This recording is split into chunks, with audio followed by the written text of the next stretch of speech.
Hi, I'm Matthew Moran, and today I'm going to talk about how getting this major book publishing deal. I did video of that. I had to re-record that probably 6 times. I couldn't say the word book. But either way, getting this book published really pushed my songwriting forward, and also getting out and performing. So we're going to talk about that a little bit. And really how I started writing in general. So the first thing I want to say is I've been writing and playing with words since I was very young. As a matter of fact, I found a notebook recently that I had in high school that had essays and poems in it. It's pretty interesting. Some of that stuff has made it into later writing, so that's exciting. So I was always playing with words and writing. Always thought that's what I would do. I had some great encouragement when I was in elementary school, then in high school with a few teachers who really pushed me to write a lot more. And that's always what I thought I would do when I went to school for a brief period of time. My focus was really English and history, philosophy, but I didn't really take classes to ultimately get a degree. I took classes in what I was interested in. So I was taking different English composition and writing classes, things like that. Once again, very short duration. We'll talk a little bit about that. It actually informs a bit of this whole book publishing process. So the backstory is this. I've always been a writer, always thought I would write, but I also started programming in high school, and it was very easy for me. And I soon found myself in the professional world, having a family and having kids and being paid to write programs for a large insurance company. And I had pushed off writing. I did it here and there, and actually was writing some songs intermittently. Let's say a song or two a year. I'd written a bit in high school, and just occasionally would pick up the guitar, play it a bit, but really wasn't focused on it in any real way. Just busy with life. It wasn't for any particular reason. So during that time, my wife at the time, first wife, she kept recommending I read this book by Stephen King, which I wanted to read, called On Writing. And I've talked about this book before, but I finally took the time to read it. I think I was maybe coming up on 30 years old, and I said, I've put off writing for so long. I had a technology consulting company, and I said, but really writing's what I wanted to do.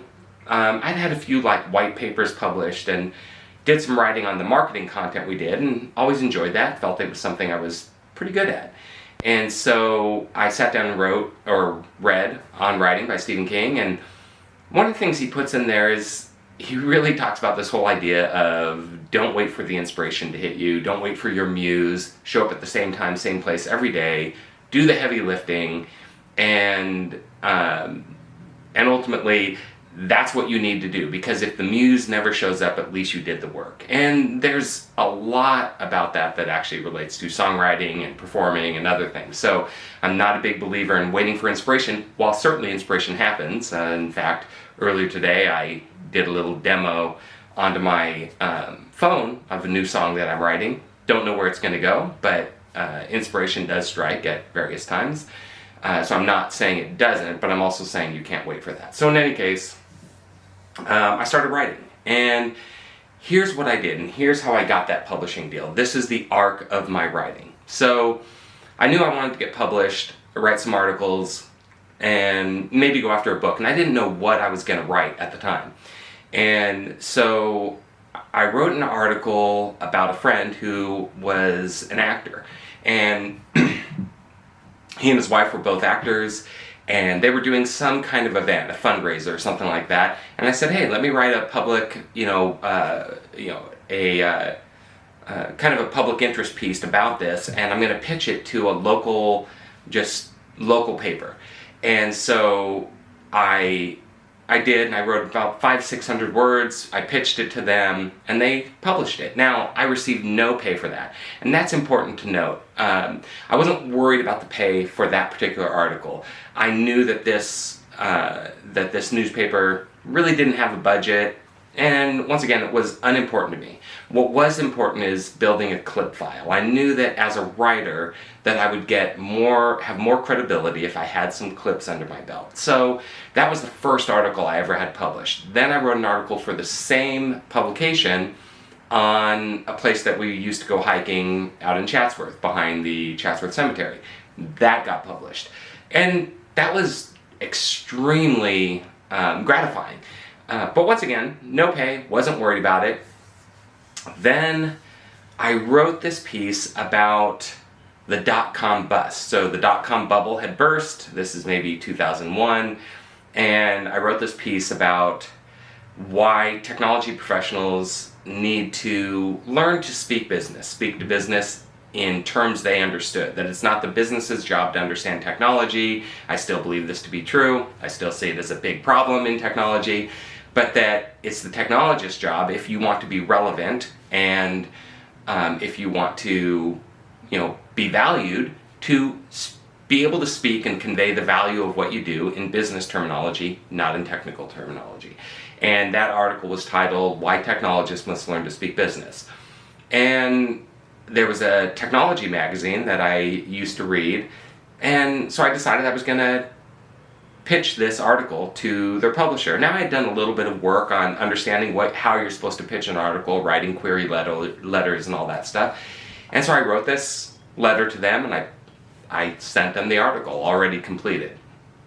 And the cool thing is the editor of that magazine called me 2 weeks later, and he said, "Hey, we're going to bump our lead story." And we actually have 3 publications. The publication I was reading was focused on the West Coast and technology things happening here, but they had one that was out on the East Coast, and I don't know, they had 3 publications, and they said, "We're bumping our lead in all our publications, we're publishing this. We love the article," and I was paid for it. So that was my first paid gig, okay? And that's also important, to understand that I wrote for exposure. And we're going to talk a little bit about that because so many artists are afraid to, quote, play for exposure, and I'll explain why that's short-sighted in many cases, although certainly be smart about it. But so I got paid for that article. And then they came back and they said, "Can you write an article every month like that? Something similar that gives career advice." So it was really career advice for technology professionals, which once again relates right to my first book, the IT Career Builder's Toolkit, and my current book that's on the market, Building Your IT Career. I've already shown it in one video, but I'll have it up somewhere. You'll see a picture of it. And I'll have links to it. Not that I'm trying to sell that book. Please understand. Just kind of giving an example. Also, and I'm going to be really honest with you, putting it out there that I have a major book publishing deal, and I've had multiple books under contract with them, gives me a type of credibility. And so maybe I'm just embellishing my credibility or trying to cement the idea. But either way, it's something I'm proud of, and it's an accomplishment. So how that came about is I started writing for this other technology magazine. And I got paid every month to write these articles. Just general career advice, which was really more about the attitude and approach people took, which is why it relates so much to how I approach songwriting. And hopefully, and I'm going to get to these lessons, you'll be able to pull from that and understand why it's important. So what happened next is I started answering questions on an online discussion forum that were career questions. And pretty soon, people started reaching out to me and seeking this career advice, or somebody would post on there and say, "Hey, you have a career question, just ask this guy Nat, he's on the forums here." And so I started responding to their questions, and then I would take all that stuff and I'd store it in a document, all the stuff I wrote, all the advice, and at some point I started organizing it into a document that I created as a PDF. And I asked the people on the forum, "Do you want some kind of toolkit that you guys could use with all this career advice organized?" And I got an overwhelming response. I mean, literally hundreds of people responded, and so I was excited about that. So I created this thing called the IT Career Builder's Toolkit. It was just a PDF that I created, organized into some basic sections that I put out for free. As I updated it, I just uploaded the new copy and I gave it out totally for free. And suddenly I realized it was over 200 pages. And I said, wow, this is a book. And so here's what I did next. Now I was already writing, and I'd had another article published in Windows Professional Magazine. That was actually a really high-paid article. And then I had another article published in the Wall Street Journal, which was extraordinarily low-paid, I think $50, but it was great for my clip file. So I had that going on. And I went back and so what happened is I said, well, I think this is a book. I think I'm going to pitch it. And I was reading a consulting book, and I looked at the publisher, and I went to their website, and I said, no, I think my book would be a good fit for them. And so I pitched the book to them and wrote a query letter to their editor, and they came back and they optioned on the book. Now, this, for people who have been writers, is very frustrating because, to be honest, at this point I haven't seen a rejection slip, and I already have a major publisher who's saying, yeah, we want to publish this book. But they came back and they said, we can't do it for 14 months, we've got all these projects, but we definitely want to do it. I'm impatient, and I wouldn't recommend anybody do this if they're getting a book publishing deal with a major, but I didn't go with that publisher because I was already being asked to speak at some local colleges, and at, I think, University of Phoenix had me speaking there to give career advice. And I said, I really need something to give to people. And so what I did at that point was I self-published the book. And I don't mean I went to a vanity press. I actually literally designed the cover, we did the editing, we laid it all out, and I sent it to a printer, and I created my own books out of it, right? And then I sold those off my website. And then I did a couple things that I think are really important.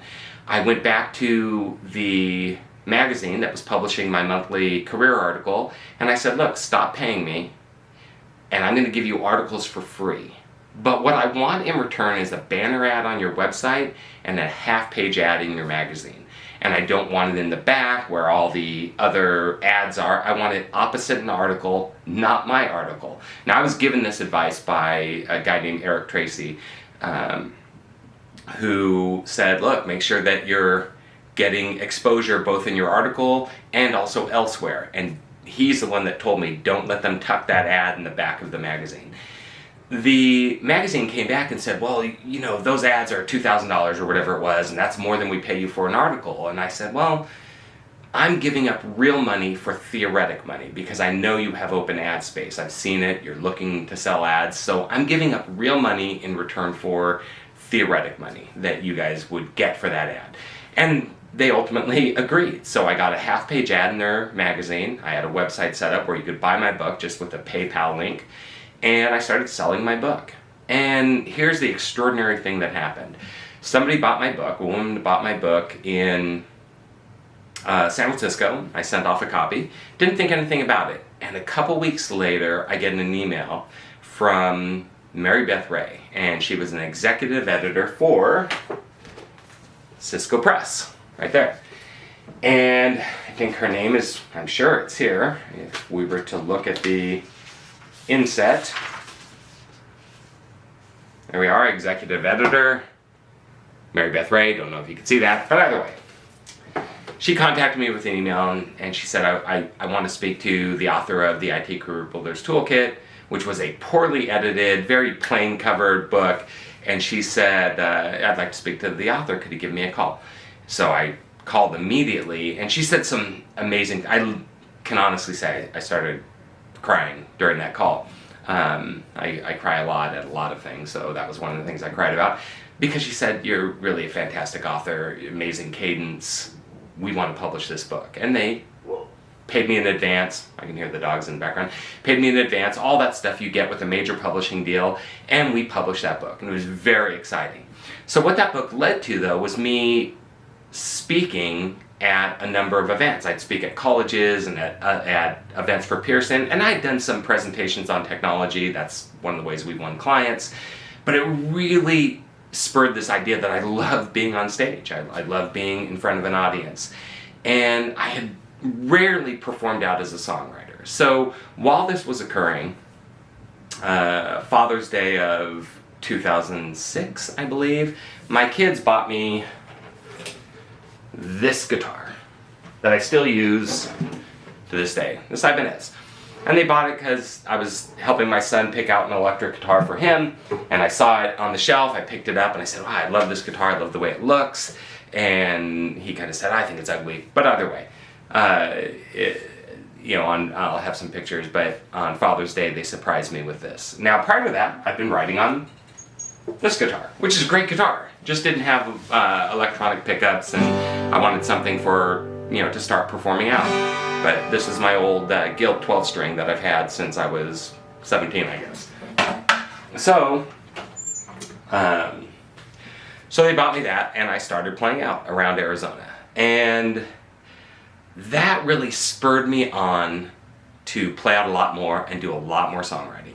And then I started meeting with other songwriters and getting to know some of those guys, some very talented people in Arizona. I've spoken about it before at Cape Creek Coffee Company. That open mic was amazing, meeting Jim Pipkin and a guy named Bill Wickham, who are just great songwriters, intimidating as heck.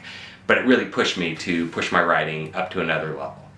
And so that's the confidence that I got from getting this book published, which is a big deal. It's an accomplishment, and for sure, I'm super proud of that. But it also encouraged me, or opened up some opportunities once again for me to be speaking and to put myself out there. One second. It really gave me the confidence to get out and try and perform and do something I really hadn't done before. As a matter of fact, I had a band back in high school and right after high school, but I didn't do any of the singing. I wrote some of the songs. I think I wrote all the songs, but I really found somebody else to sing. I wasn't really that comfortable doing it. And so getting the book publishing deal led me to ultimately go out and start performing and, start writing a lot more songs. And so we've dramatically grown our catalog. I think this year, I mentioned in the last video, I have 8 or 10 songs written in the last few months. And I'm not trying to write, I'm really just trying to record and produce. But there are some lessons I want to leave you with that I hope you find valuable, that I took from getting this book deal published and that can apply to songwriting and performing and getting out there. So the first one is, there are no rules except one. Be talented. And I know that sounds arrogant. My band's name is Arrogant Sage. I'll live with that. There are a lot of things I don't do well. I have a list that continually grows of stuff I don't do well. But I know that I do songwriting well. I know that I write well, and it's been validated. So when I say that, when I say be talented, that doesn't mean you're going to be automatically born with talent. You have to develop it. And for sure, meeting with these other songwriters helped that occur, and getting out there and starting to perform. So that's the first thing. And you should be striving to get better at all times. So if you don't have a big talent for songwriting, that's okay. Work on it in the same way that I worked on writing for my whole life. You have to spend time doing it. And you have to spend time analyzing what you're doing. So anyways, the first rule is there are no rules, right? Except be talented. So if you have to develop your talent, then develop your talent. So that's rule number 1. 2, be honest with yourself so that you can improve.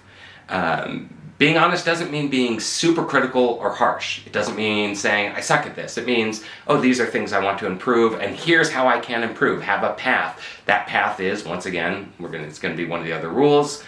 And this next rule, have mentors. Mentors or trusted experts. So, and this is going to rub some people the wrong way, but I'm not a big believer in critique groups for either writing or songwriting. As a matter of fact, that's one of the lessons that, or one of the ideas Stephen King talks about. He says, avoid those things.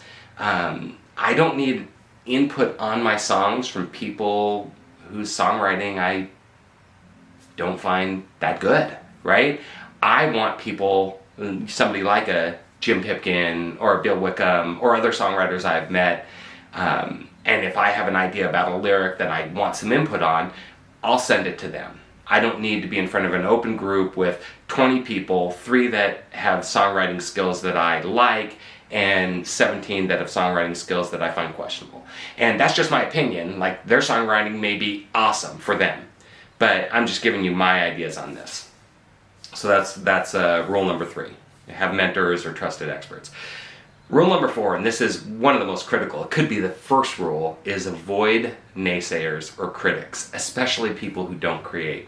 I think Brene Brown said, if you're not out in the trenches, out at battle, whatever, I'm paraphrasing, but she said, if you're not out there creating and putting yourself out there, your input is unimportant to me. And I've become very dogmatic about this. I don't need input from people who aren't creators, who I don't trust their creation. And this is especially true, by the way, of family and friends. So a phrase that I tell people that is oft repeated is, a prophet's never welcome in his own town. It's very unlikely you're going to get the kind of encouragement you think you should from family and friends. And part of it is they may not see how important songwriting is to you, or whatever dream you're pursuing, right? And so avoid those people. I don't try and convince them of anything. I don't spend a lot of time sending them music. If they ask me, and I have a few of those who have come around and said, man, I want to hear what you're doing, I love what you're writing, then great, that's perfect. But other than that, I don't try and convince the naysayers or the critic. I don't care, all right? So that's lesson number 5. And by the way, this is not an exhaustive list. It's just a list that I pulled out of this whole writing thing. And here's why that's important. My book on careers is used in colleges all over the world. It's not a textbook, but that's how it gets used. And probably 90% of all the sales of my book come through that market. And I speak at colleges a lot. I used to speak a lot more when the book first came out. I would speak at colleges many times a year, and still often do. I don't have a degree. I finished maybe 1 year worth of courses over 2.5 years of college, because it wasn't that interesting to me. I was already working as a programmer, and when I speak at colleges, my publisher used to always say, because they'd bring me into a lot of these events, they'd say, don't tell them you don't have a degree. We sell textbooks. And I have nothing against people going to college. That's awesome. If you're going to use that knowledge, great, use it. But the reality is, I have now multiple books published. I've had other books under contract. I have a children's book that got picked up. Ultimately, we backed out of that deal. We might revisit it. But I don't have a degree in writing. I've maybe taken one. I took a writing course when I was like 14 with my father, an extension course at a college on writing articles. And I guess I probably used that knowledge when I got my first articles published many, many, many years later. But I believe I have talent which ultimately override the lack of education. Or I had education that I derived from other sources, which with YouTube and other things, we certainly can do that. So anyways, that's important. Last thing, playing for experience or exposure. When you start and you get playing out, I wrote some articles that were in a small publication that were to give me validation, for me, not for other people. It was to let me know that I could get published, okay? And there's a lot of people that have the wrong idea about playing for exposure. They'll say, you should never play for exposure, they're not paying you, this is your art. The reality is, you're going to need experience, and playing for exposure and experience is hugely valuable, but do it intelligently. At the start, I'd play publicly almost anywhere. You go to an open mic, you're not being paid for those, but if you can book a gig at a coffee shop and play for 30, 40 minutes of your own music and a couple covers, whatever, however you want to do that, I'd recommend it. They don't have to pay you. It'd be great if they gave you a free coffee and a scone or something, right? But you need to play for exposure and experience. Be smart about it. And so find the places where you go, this is going to give me either great experience, or it has the potential to lead to another gig, or I simply need to play out because I need to play out and get better. So when my band started playing out years ago, our first gig was at some dive bar where a week or 2 weeks prior somebody had been shot in the, like it was like crazy. It was kind of a heavy metal place, and just a little dive bar, but we loved it. We kept going back and playing there because the reality was the people booking us, they loved what we did, and it started to become a place where people would come to see us, even though the audience or crowd was typically into another kind of music. Our music resonated enough, and we had enough rocker kind of songs that worked. So find your places you can play for experience and exposure, because you're going to have to get better. And that's always true. You're going to have to get better than you are today. And that's a continuous and also subjective kind of idea. Better might be better in one area, it might be better energy. So in context of that, when you do start performing out, get video of yourself so you can look at it. That's really important. Also, you can use it for YouTube and other things, but get video of you performing out. As a matter of fact, I might find an old video of me performing early on and include it here. If I can find that, I will. And when you do that, just improve on one or two things. That's what playing for exposure and experience is for. It's so that you can assess what you're doing, get better at what you're doing, and also start to meet people who might be able to help you get that next gig. So I've played plenty of gigs now that I played simply for exposure, or it's a free gig, Fiddler's Dream I've talked about, that ultimately led to other gigs. So that's my advice. Those are the 5 rules. Hopefully this wasn't too long. Hopefully you found it valuable and interesting. I would love to know kind of your thoughts on this. Are there any other ideas that you could pull out of this that you might think are valuable, lessons I may have missed? But I would love to hear what you're doing or your thoughts on this. Leave it in the comments. And yeah, thank you so much for tuning in. See ya.